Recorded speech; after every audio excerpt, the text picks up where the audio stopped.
बोले नगली निवासी भगवान की जय। बोल जुगल जोड़ी सरकार की जय। बोल परमहंस दयाल महाराज की जय।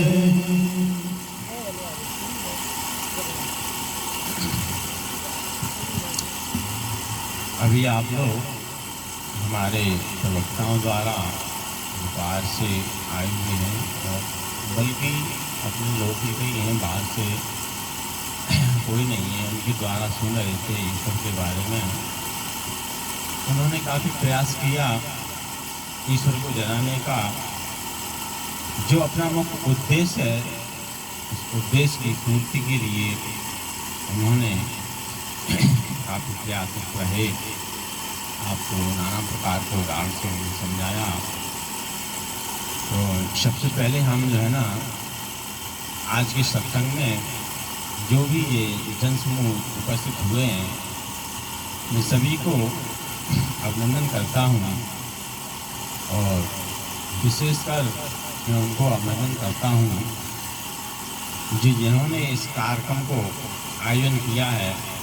श्री रतनपाल जी को मैं विशेषकर अभिनंदन करता हूँ, क्योंकि ऐसे कार्यक्रम जो है ना, हर मानव नहीं कर पाता, हम लोग नहीं कर पाते, धन होते हुए भी नहीं कर पाते। जो उन्होंने किया है, करना चाहिए।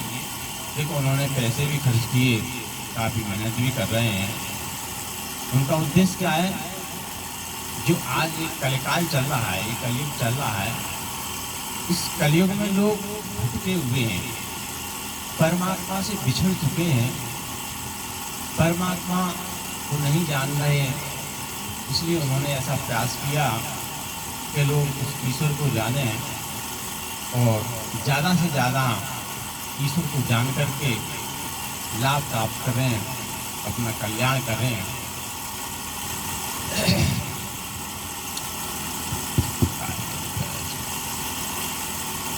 तो ये हमारा, आपका, सभी का यही उद्देश्य है कि अपन परमात्मा को प्राप्त करें।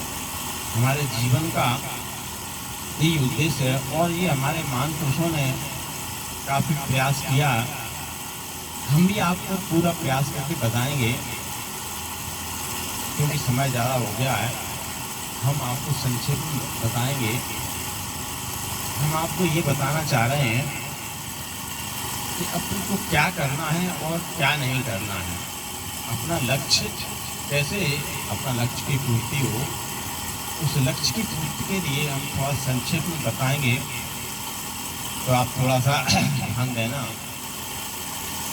हमारे संत तुलसीदास जी कहते हैं,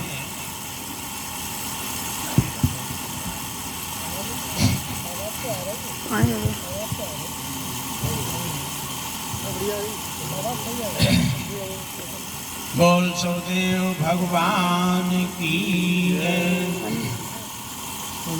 देखो, संत तुलसीदास जी का मत है कि जो न तरे भवसागरे नर समाज अस्पाय, शो प्रति निंदक मंद मत आत्मा हानि जाए।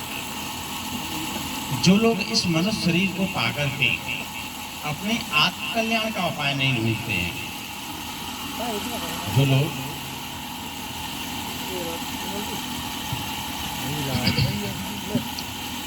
जो लोग इस मनुष्य शरीर को पाकर के अपने आत्म कल्याण का उपाय नहीं ढूंढते हैं, वो लोग कैसे हैं? तुलसीदास जी कैसे बता रहे हैं, वो उसको समझना पड़ेगा आपको।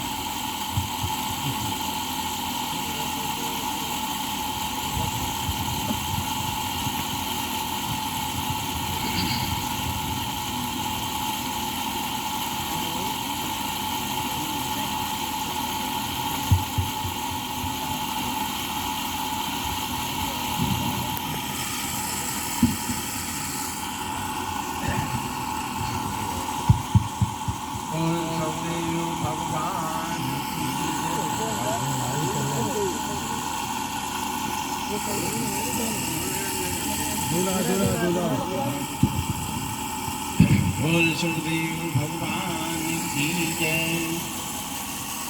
तुलसीदास जी का मत है कि वो लोग कैसे हैं जो न करे भव सागरे न समान्य सुखाय शिव कृति निंद मंद मत आत्मा हंदगत लग जाए।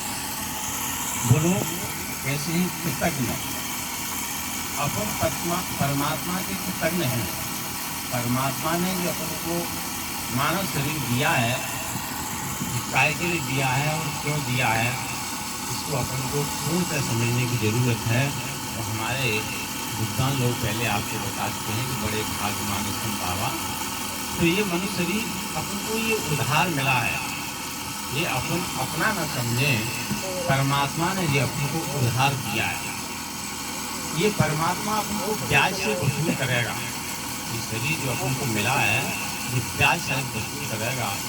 सुकृति निंदक, यदि अपन ऐसा नहीं समझते हैं तो अपन निंदा करने योग्य हैं।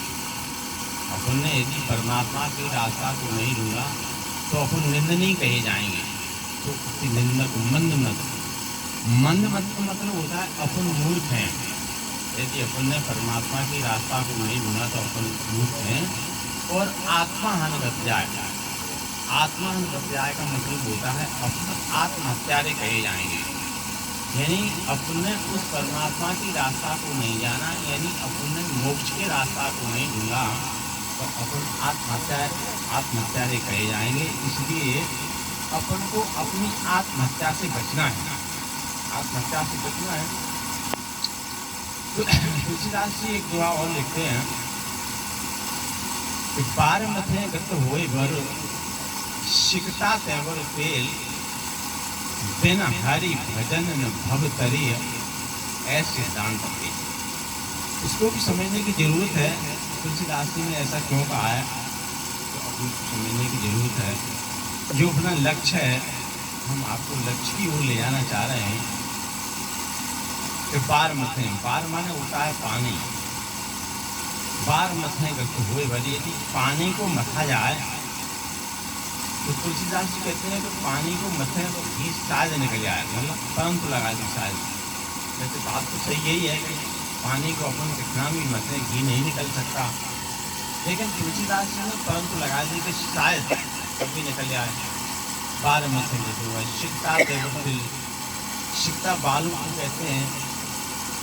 बालू को पेरने में कभी तेल निकल जाए, शिकता तेल, यानी बालू अपन कितना भी इकट्ठा या कम ज़्यादा कितने भी पेरें मिलाएं चूल्हे में ले जाकर के वह तेल निकलना असंभव है, माने निकल ही नहीं सकता, इसमें कोई बात नहीं। लेकिन तुलसीदास जी इसको भी कहते हैं शायद निकल जाए, लेकिन उन्होंने इस बात को बहुत अटल कह दिया है, मतलब धोखा एक तरह की जबरदस्त पुष्टि किया है। क्या कि बिना हरि भजन न भव तरी ऐ सिद्धांत अपील, कि बिना ईश्वर के भजन बिना हम इस संसार सागर से पार नहीं हो सकते। तो अपना यही उद्देश्य है, संसार सागर से पार होना, यानी मोक्ष होना, करना, इसको कहते हैं। इसमें नाना प्रकार के विचार हैं लोगों के, इसको भी समझने की जरूरत है कि हम करना किसे कहते हैं, मोक्ष अपन को किसे कहते हैं, आपागमन से रहित हो जाए अपन किसे कहते हैं। इसमें कई लोगों के कई तरह के विचार होते हैं, लेकिन अपन को वास्तविकता की ओर आ जाना चाहिए। देखो आवागमन का मतलब ये नहीं है, बहुत से लोगों का मत है कि भाई करना चले गए, यानी फिर दोबारा इस संसार में नहीं आना, दोबारा जन्म नहीं लेना, ये सब गलत बात है। अपन को इसी संसार में आना है, करना। जैसे तुलसीदास ने एक चौपाई लिखी है करने के संबंध में कि बारक नाम कह जग जेऊ होत तरन तारन अर्थे, यानी तुलसीदास का बारक नाम।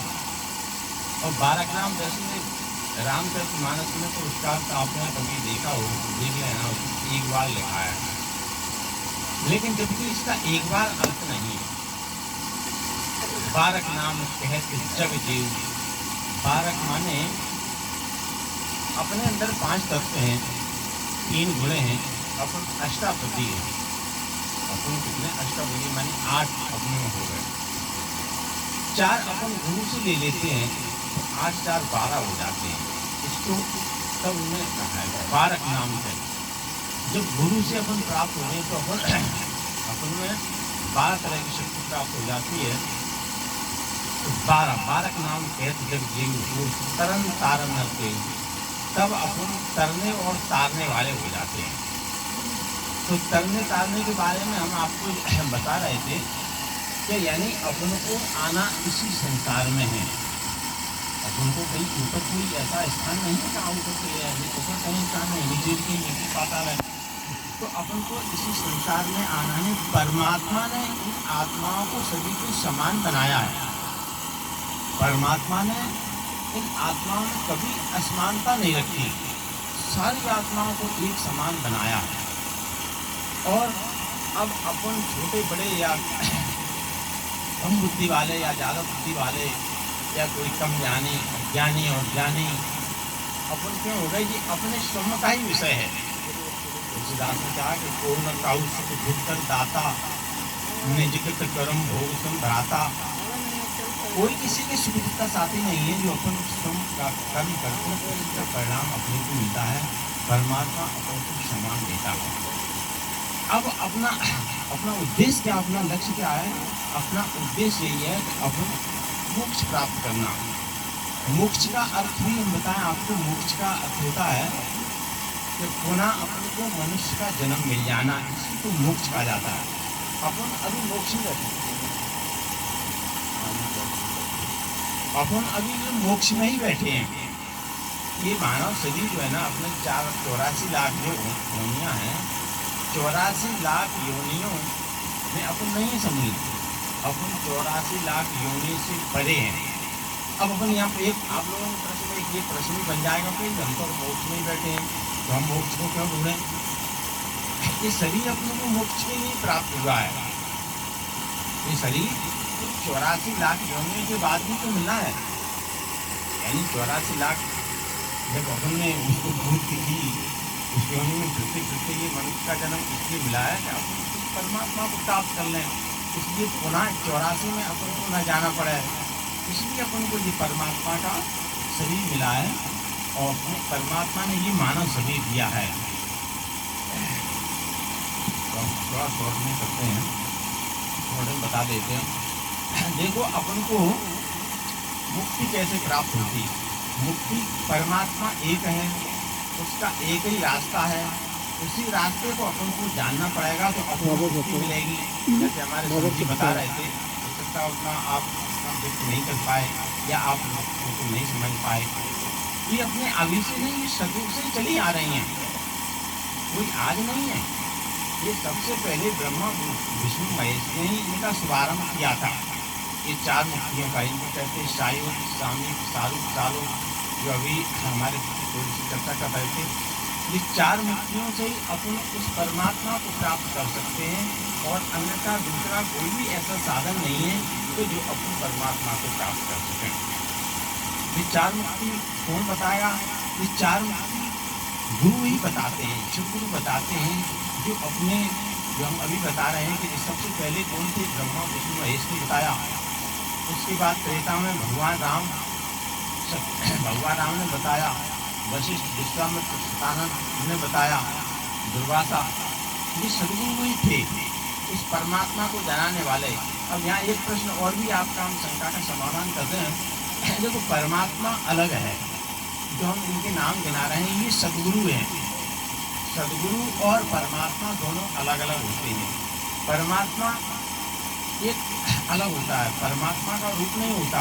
जैसे अपने ऋग्वेद में लिखा है, परमात्मा एक शब्द होता है कि शब्द ब्रह्म भर्गो ज्योति एको ब्रह्म द्वितीया नास्ते।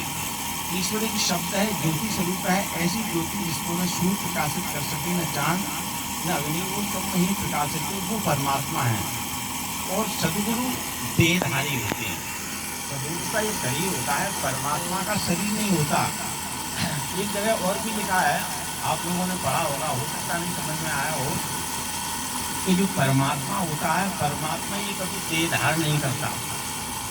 ये सती जी जो है ना कह रही हैं, सती बाल कांड में लिखा है कि ब्रह्म व्यापक विरज अज अकल अनी अभेद शोक देदर होली नर जाय न जानती। यानी परमात्मा क्या है?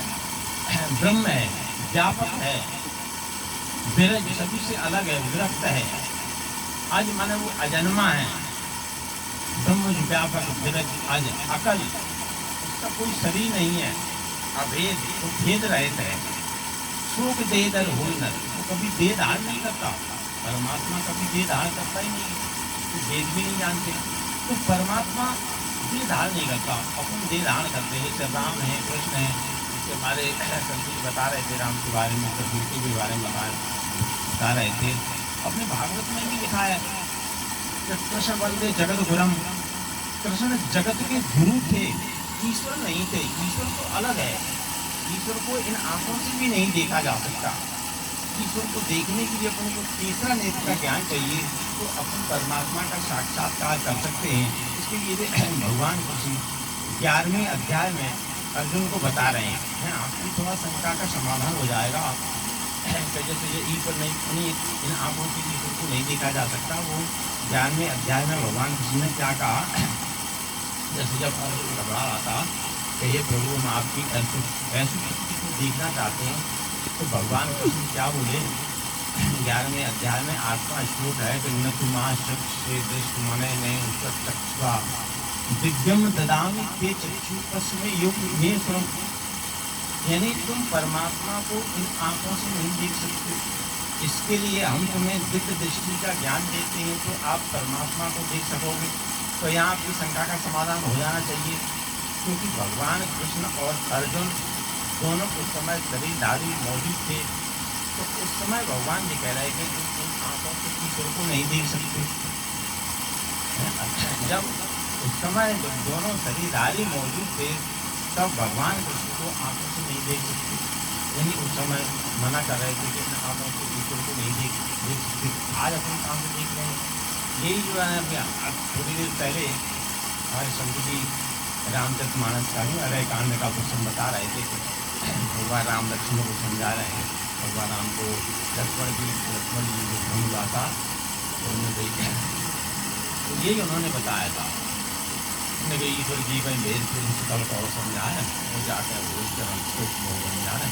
तो हमने यही कहा कि थोड़े में सब मिलाई सुनो साथ मन चुटलाई, इन्हीं कहा कि संक्षेप में कहूँगा। तो यही मतलब भगवान राम ने कहा था कि भगवान राम की कह रहे थे हमें देख लो, तुमने सबसे पहले अपन को ले लिया, तुमने और मोर तय माया जय बस ने जीव ने बात, यानी अपन को उन्होंने पहले ही लपेट दिया कि हम ईश्वर नहीं है। तो हमारे कहने का मतलब उस परमात्मा को जानना है जो परमात्मा हमारे पृथ्वी बता रहे थे।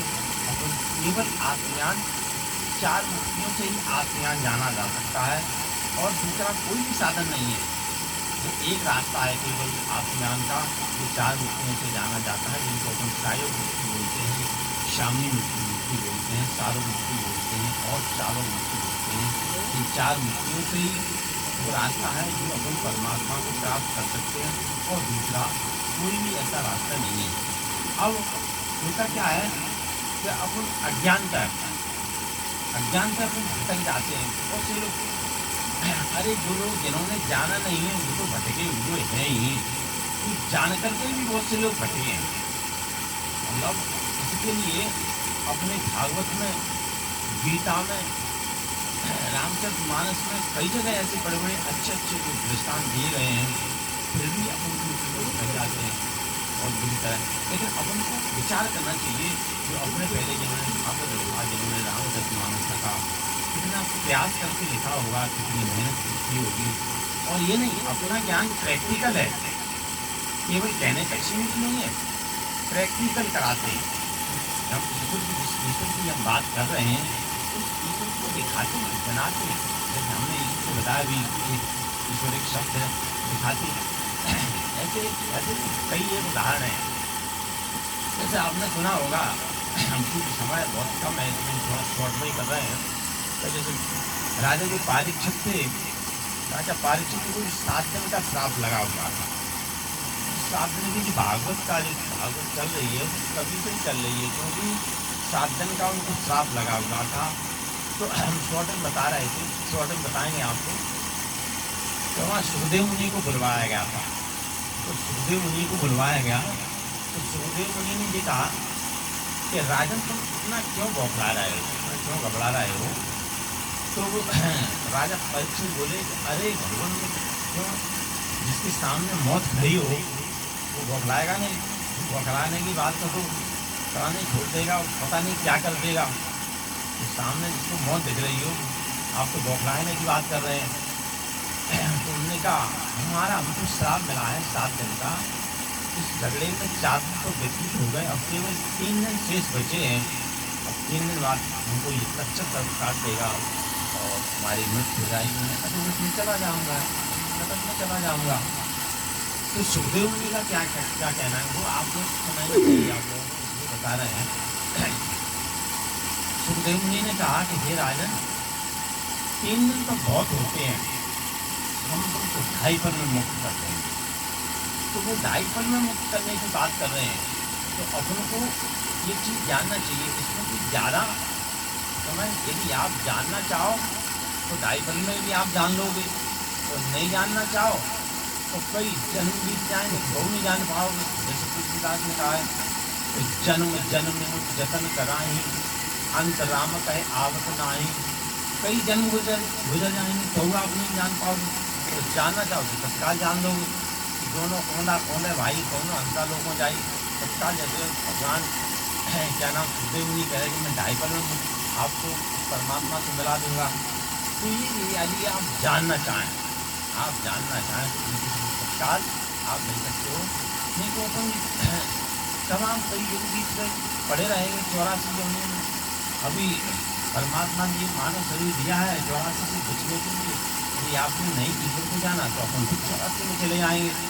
इसलिए 84 से बचने के लिए अपन को परमात्मा को जानना है। इसलिए मानव देह मिली है। और ये अपना ये भी हम आपको बता दें, जो अपना बुरी तरह बच रहा है, कई तरह के फोन आते हैं, लोगों को बड़ी शंका रहती है। दीक्षा लेने के यानी ज्ञान लेने के बाद बड़ी शंका रहती है। जबकि अपन बार बार इस बात को बताते हैं, जैसे अपने भागवत में जबरदस्त भगवान कृष्ण ने लिखा है उनके नाना शास्त्र कथन होते नाना देव भुजनम आत्मज्ञान बिन हे पाचन सर्व कर्म निरक्षरम। यानी नाना शास्त्रों का पठन पाठन, नाना देवी देवताओं की पूजा करना। उन्हें नाना देवी देवताओं कह दिया, मतलब किसी को नहीं छोड़ा, चाहे किसी प्रकार के देवी देवताओं को नाना देवी। आत्मज्ञान को सही बताए। आत्मज्ञान बिन हे पाप सर्व कर्म निरक्षकम। आत्मज्ञान के अलावा ये सब व्यर्थ है, निरर्थक है। इसलिए अपन को आत्मज्ञान को जानना होगा। तो तुलसीदास जी इसकी पुष्टि करते हैं, आपको पता होगा कि आत्म अनुभव सुख सुख प्रकाशा तव भव भेद मूल ब्रह्मनाशा। हमें जब तक आत्मा का अनुभव नहीं होगा तब तक हमको सुख का प्रकाश नहीं मिलेगा। आत्म अनुभव सुख प्रकाशा, तो आनंद का प्रकाश हम नहीं प्राप्त कर सकते जब तक हम आत्मा का अनुभव नहीं कर लेंगे। तब वो भेद मूल ब्रह्म, तब तक हमें संसार के भ्रम को नहीं मिटा सकते। इसलिए अपन को आत्मज्ञान जानना होगा। आत्मज्ञान के अलावा शिष्य व्यर्थ है। अपन को इसलिए ये मानव देह मिली है, अपन को परमात्मा को जानना है। देखो हमने आपको बताया कि परमात्मा अलग है। वैसे तो समय कम है, गुरु अलग है, परमात्मा अलग है, और महाकाल में जो महाकाल आए थे वो अलग हैं, काल अलग हैं, सब चीज़ अलग अलग है। लेकिन थोड़ा सा समय कम है इसलिए आपको थोड़ा सा डिटेल बताते।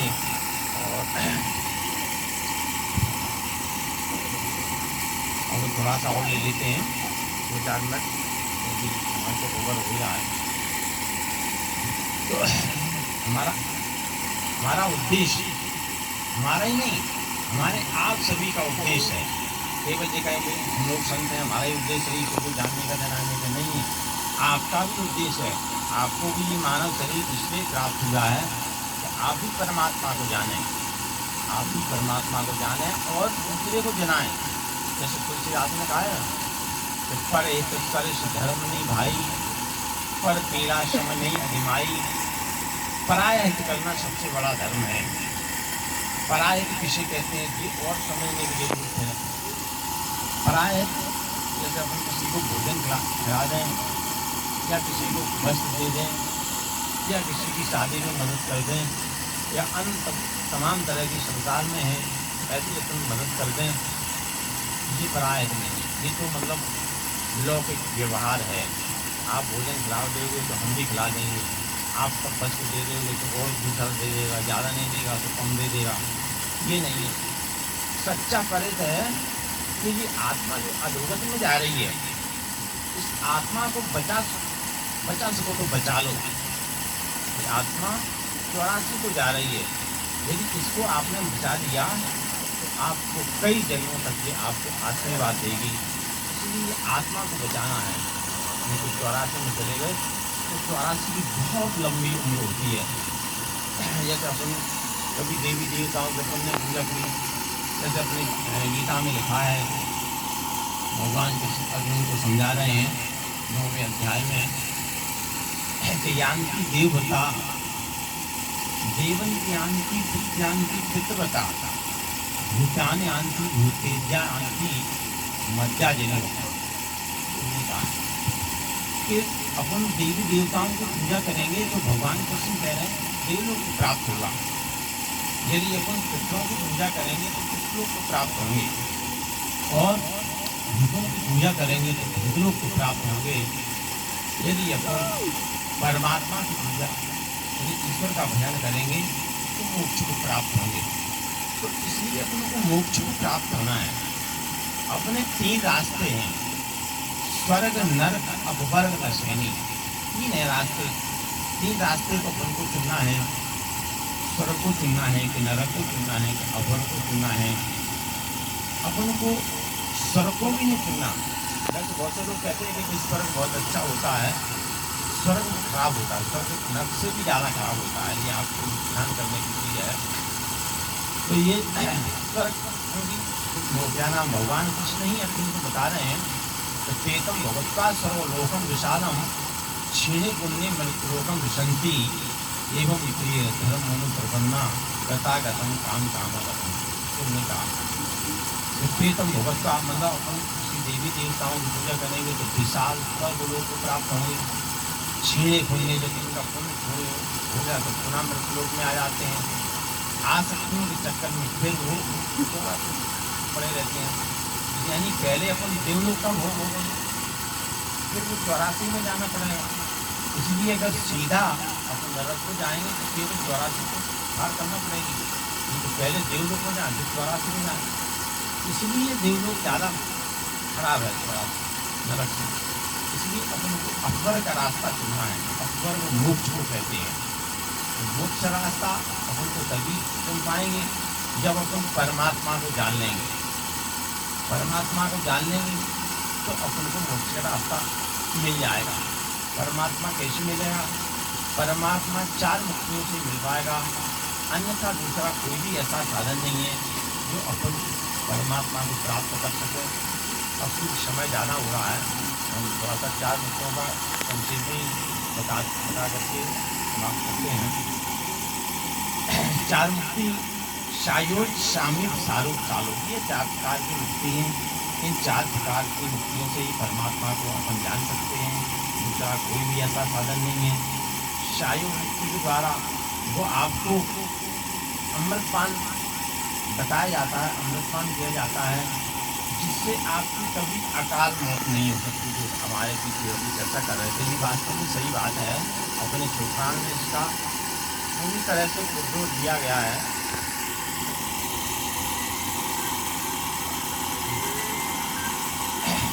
बोल शोदेव भगवान की जय।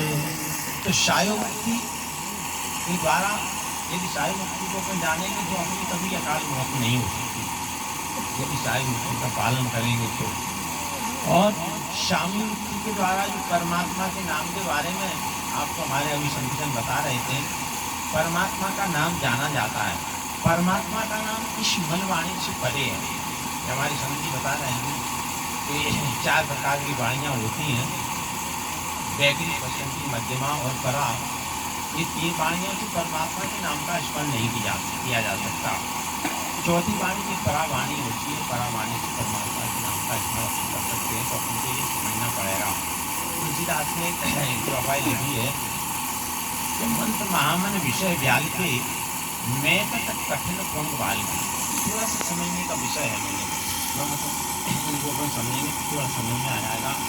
इन्हें क्या लिखा कि पंत महामंत्र विषय व्यालिका, यानी जो शर्त आप जानते होंगे